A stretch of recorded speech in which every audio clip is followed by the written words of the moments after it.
राजस्थान में चुनावी गहमागहमी के बीच केंद्रीय मंत्री गजेंद्र सिंह शेखावत ने सरदारपुरा से मुख्यमंत्री गहलोत के सामने चुनाव लड़ने के सवाल पर कहा कि यह तय करना पार्टी का काम है। मैं जिस परिवार से आता हूं वहां यह परंपरा नहीं है कि कार्यकर्ता यह तय करें कि उसे कहां से चुनाव लड़ना है।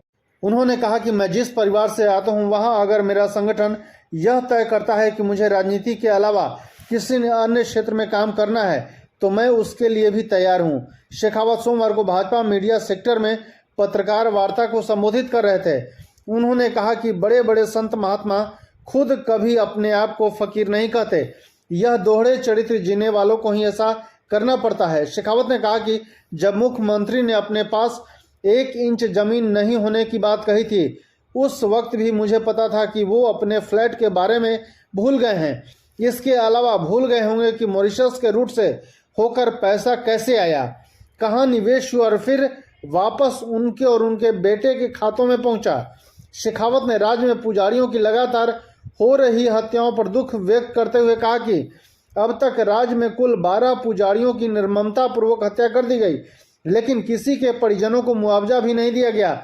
जबकि पिछले दिनों जयपुर में रोडरेज की मामूली घटना के बाद एक विशेष समुदाय के युवक की मृत्यु पर उसके परिजनों को 50 लाख रुपए का चेक दिया गया। शेखावत ने कहा कि गहलोत ने हिंदू राष्ट्र की तुलना खालिस्तानियों से करने का काम किया है।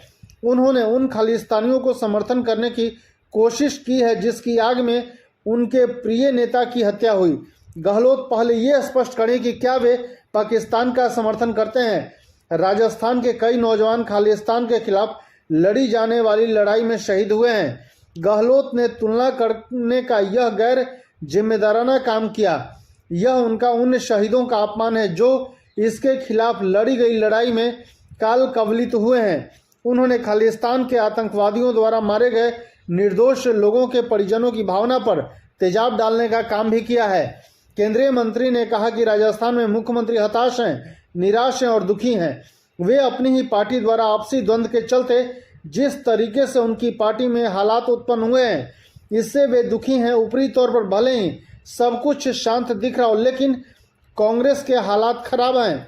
भ्रष्टाचार के मामले में अभी तक ईडी की जांच शुरू हुई है, तब ही करोड़ों रुपए और 16 किलो सोना सामने आ चुका है।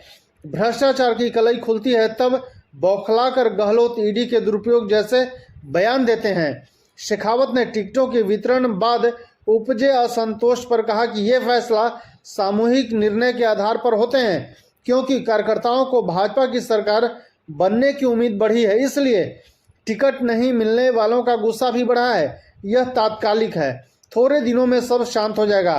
कांग्रेस में तो हालात खराब हैं, वहां तो टिकट देने वाले ही नहीं दिखाई दे रहे हैं।